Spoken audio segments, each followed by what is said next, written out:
예수님은 분명하게 내가 한 말이 마지막 날에 그를 심판하리라고 하신 것이 성경에 기록되어 있습니다.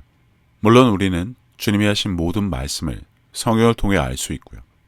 하지만 지금의 한국교회, 성경에 기록된 천국 복음이나 하나님의 나라와는 전혀 상관없어 보이는 일들만 가르쳐 말에 있지 아니하고 능력에 있는 성령이 나타나심과 권능으로 전하는 복음에 대해서는 그냥 젖먹이 수준인데, 한국교회는 이것에 대한 분명한 책임을 질 수 있을까요? 좀 더 확대해서 보자면 한국 사회에서 책임을 회피하고 남에게 전가하려는 태도는 단순히 개인의 성격적 결함이나 일시적인 문제가 아닙니다. 이는 사회 전반에 걸쳐 구조적으로 나타나는 병폐로, 특히 한국교회와 동덕여대 사건에서 그 심각성이 두드러지게 드러났죠. 한국교회는 성령 모독과 기사와 표적, 부정을 설교하며 신앙적 책임을 왜곡하고, 신도들은 이를 변명의 근거로 삼아 심판대에서조차 자신들의 책임을 회피하려 할 것입니다. 아주 오래전에 들은 이야기인데, 천국이 시끄러우면 천사들이 또 한국교회 신자가 왔나보다 라며 넌덜머리 낸다고 말이죠. 한국교회는 신도들에게 성경적 진리를 가르치기보다는 성령 사역을 부정하고 기사와 표적이 끝났다고 주장하는 설교를 통해 성경의 본질에서 벗어나고 있습니다. 목사들은 교회 내 권위자로서 영향력을 행사하지만 정작 그들이 전하는 메시지는 성경의 가르침과 반대되는 경우가 많고, 문제는 이러한 설교가 신도들에게 면죄부처럼 작용한다는 점입니다. 심판대에 서게 되었을 때 많은 신도들은 살아생전에 성령 모독을 일삼은 것을 그제서야 알게 되어도 나는 목사의 설교를 들었을 뿐이라며 자신의 책임을 부정할 것입니다. 이는 목사가 그렇게 가르쳤기 때문에 라는 논리로 책임을 목사에게 전가하려는 태도인데, 그러나 성경은 각 사람이 자신의 행위에 책임을 져야 한다고 가르칩니다. 정작 성령 사역을 부정한 목회자들은 이미 심판을 받아 찾아볼 수조차 없는 상황에 각자 스스로 알아서 답변을 해야 하겠지만, 영상 제목처럼 난동을 부리며 발뺌부터 할 것입니다. 깽판을 치고 하나님이나 예수님 나오라고 난동을 부리지 않을 것 같은가요? 음주운전을 하던, 폭행을 저지르던, 성추행 무고죄로 신고를 하던, 일단 모든 사건의 피해자는 나고 변명부터 하며 일단 상황에서 벗어나고자 하는 것이 요즘 부쩍 심해진 한국인의 종특이니 교회라고 다르지 않다는 것입니다. 최근 동덕여대 사건에서도 동일한 패턴이 나타났습니다. 흔히 말하는 피해자 코스프레죠. 시위를 주도한 총학생회는 책임을 인정하지 않고 행동의 결과를 개별 학생들에게 떠넘겼습니다. 학교에 대한 피해 보상은 자기들이 학교로 인해 생긴 피해자들이니 국민의 세금으로 이를 내야 한다는 헛소리도 마다하지 않던데, 그들이 수준화한 것이 고작 이런 정도고 자신들은 피해자라 주장하며 책임을 회피하려는 태도는 한국 사회 전반에 만연한 책임 전가의 문화와 정확히 일치합니다. 한국 사회는 책임 문제에 직면했을 때 내 잘못이 아니다라는 태도로 일관하며 상황을 타인의 잘못으로 돌리는 방식으로 문제를 해결하려 하는 것은 누구나 다 잘 알고 있을 것입니다. 예를 들어 교통사고를 낸 가해자가 피해자를 탓하거나 폭행사건에서 상대가 먼저 도발했다, 심신미약이다는 식으로 자신의 행동을 정당화하려는 모습은 흔히 볼 수 있습니다. 음주운전 사고에서도 나는 좀 봐달라, 술을 권한 사람이 문제라는 식의 변명이 반복되고 형량을 낮춰달라는 항소는 끊이지를 않는데, 최근에는 차량 사고만 나면 무조건 급발진이라 주장을 하며 이를 검증하기까지 시간이 걸린다는 것에 악용하는 자들이 늘어나는 추세인데, 결국은 그들의 운전 미숙으로 들통이 나죠. 무조건 발표부터 하는 무책임, 교회라고 다르겠냐는 것입니다. 이러한 태도는 동덕여대 학생들이 법적 책임을 회피하려고 총학생회가 선동해서 그런 것이 아닌 자발적으로 참여한 학생들의 행동이라는 논리를 내세운 것과 본질적으로 다르지 않습니다. 그 외에 권위주의와 집단주의의 영향이나 사회적 처벌에 대한 두려움, 그리고 경쟁적 환경 속 자기 방어 기제 등 여러 가지 이유를 들 수 있겠지만, 이는 단순하게 볼 것이 아니라 한국 교회와 사회의 책임 회피 문화는 심판대에서도 동일하게 드러날 가능성이 아주 매우 확실하게 높습니다. 다시 말하지만 많은 한국인들은 나는 잘못이 없다는 태도로 발뺌을 시도하며 자신의 행동을 정당화하거나 남의 탓으로 돌리려 할 것입니다. 성경 백독을 자랑하면서도 나는 목사의 설교를 들었을 뿐이라며 말씀을 각자 보았음에도 불구하고 모든 책임을 목사에게 전가하려는 시도가 이루어질 것입니다. 성령 모독이나 기사와 표적의 부정에 대해 신도들은 자신들이 직접 한 행동이 아니라고 주장하며 단체의 권위 아래 책임을 회피하려 할 가능성이 높죠. 즉, 목사가 그렇게 설교해서 그런 줄 알았다가 할 수 있는 변명의 전부일 텐데 심판 때 그렇게 호락호락할까요?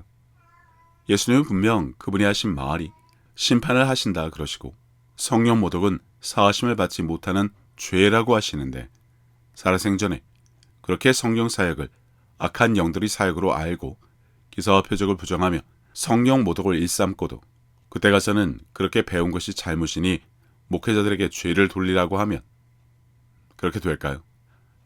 1대1로 말씀 앞에 섰을 때 그때 가서도 지금처럼 당당할 것이라 착각들을 하던데 부디 잠시라도 묵상을 해보시기 바랍니다. 그게 통할 것이라고 한국에서 우겨서 해결한 일들의 경험이 그때 가서 똑같이 통할 것이라고 생각한다면 이참에 부디 마음을 새롭게 하여 변화를 받으시기 바랍니다.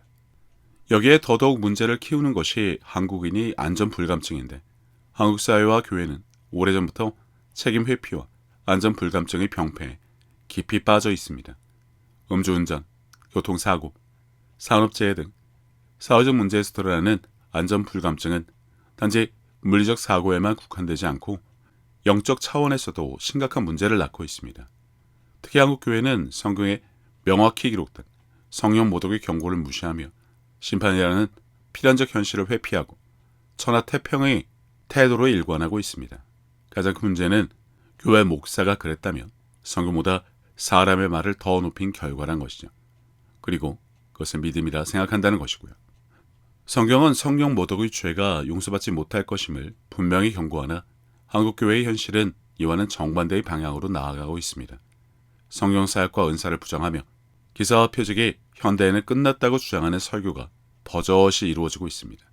이는 단지 신학적 논쟁의 차원이 아니라 성령의 권능과 하나님의 역사를 직접적으로 부정하는 행위로 하나님을, 말씀을 정면으로 대적하는 행위입니다.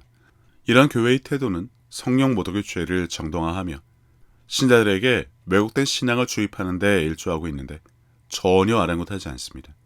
겪어서는 모르고 당해봐야 하는 어리석음. 심판 때는 마지막이고 끝이라 어떠한 변명도 통하지 않습니다. 잘 아시다시피 안전불감증은 한국 사회 전반에 깊이 뿌리내린 병폐 중 하나입니다. 음주운전이 끊이지 않는 이유는 단지 법적 처벌이 부족해서가 아니라 사고가 자신에게 닥치지 않을 것이라는 무사한 일, 근거 없는 낙관 때문인데 이와 마찬가지로 한국교회의 성경 모독과 심판에 대한 태도도 이러한 안전불감증의 연장선상에 있습니다. 한국교회는 심판이라는 현실에 대한 경고를 무시하고 마치 자신들은 예외일 것처럼 행동하는데 게다가 죽은 뒤 일어날 일이라 여기는지 여전히 전혀 아랑곳하지 않고요. 성령 모독과 은사의 부정을 통해 스스로 심판의 대상이 되면서도 이러한 상황을 전혀 심각하게 받아들이지 않는 것이 오히려 이상할 정도죠. 심판은 성경에 명확히 기록된 현실임에도 불구하고 이를 추상적 개념으로 치부하며 마치 나와는 전혀 상관없다는 듯 무책임한 태도를 보이고 있으니 말입니다. 내가 한 말이 마지막 날에 그를 심판하라는 말씀은 하나님의 공의가 반드시 실현될 것임을 보여줍니다. 심판은 단지 죄에 대한 처벌이 아니라 하나님의 의와 공의가 드러나는 순간으로 교회와 같은 단체가 아닌 개개인에게 주어진다는 것을 결코 잊지 말아야 하는데 한국교회는 이 심판의 경고를 무시하며 천하태평한 태도로 일관하고 있습니다. 게다가 한국교회는 자신들이 심판의 예외가 될 것이라는 착각에서 벗어나야 합니다. 심판은 모든 사람에게 동일하게 적용되며 그 기준은 살아생전에 헌금을 얼마나 했는지, 봉사를 열심히 했는지, 교회 개근을 했는지, 성경을 자주 읽었는지, 새벽 기도도 열심으로 다녔는지, 목사의 설교나 교단의 가르침이 아니라 성경 말씀에 대한 순종 여부에 달려 있습니다. 성령 모독과 은사 부정은 단지 신학적 논쟁의 차원이 아니라 예수님의 말씀의 근거에 심판의 기준에서 직접적으로 다뤄질 문제고요. 한국교회의 현실은 어떠합니까? 아시다시피 지난 한국교회 대부분의 신자들은 성령 모독의 심각성과 심판에 대한 경각심이 없습니다. 많은 교단은 성경의 역사를 부정하며 기사와 표적이 성경시대 이후로는 끝났다고 주장합니다. 이는 성경의 가르침을 부정하고 성령의 존재를 단순한 과거의 신화나 상징으로 격화시키는 행위로 성령의 권능과 기적을 부정하는 설교는 신도들에게 왜곡된 신앙을 주입하며 하나님께서 지금도 살아계시고 일하신다는 믿음을 훼손할 뿐이죠. 이런 교회의 태도는 성령 모독에 해당하며 그 무게는 심판대에서 결코 가볍게 다뤄지지 않을 것입니다. 그럼에도 불구하고 많은 한국 교회는 이러한 죄악을 사소하게 여기며 심판에 대한 경고를 무시하는 태도를 보이고 있습니다. 아무리 강조를 해도 모자란 마당에 특히 한국 교회의 목회자들은 심판에 대한 가르침을 생략하거나 희석시키는 경우가 많습니다. 대신 복음의 축복적인 측면만을 강조하며 심판의 엄중함과 하나님의 공의를 외면한 결과 많은 신자들은 성령 모독이나 신앙적 책임을 가볍게 여기며 살다가 언젠가 우리 모두에게 심판이 현실로 다가왔을 때 그 심각성을 처음으로 깨닫게 될 것입니다. 그러나 그때는 이미 늦습니다. 각종 사건과 사고에 대해 발뺌과 남탓, 아몰랑이 전공인 한국인 종특상 한국교회 신자들도 분명 심판대에서 이러한 모습을 보일 것입니다. 분명하게 기억하기 바랍니다. 예수님은 분명 내가 한 말이 마지막 날에 그를 심판하리라고 하셨지 어느 교회 어떤 목사에게 들은 말이 심판의 기준이라 하시지 않았다는 것을요. 여기에 너희는 나를 불러 주여 주여 하면서도 어찌하여 내가 말하는 것을 행하지 아니하냐를 보자면 주님은 성령 사역이나 기사와 표적이 그 당시로 끝났다는 언급을 결코 하신 적이 없다는 것도 기억하시기 바랍니다. 다시 말합니다. 성경에 기록된 주님의 말씀을 기준으로 당신은 심판을 받습니다.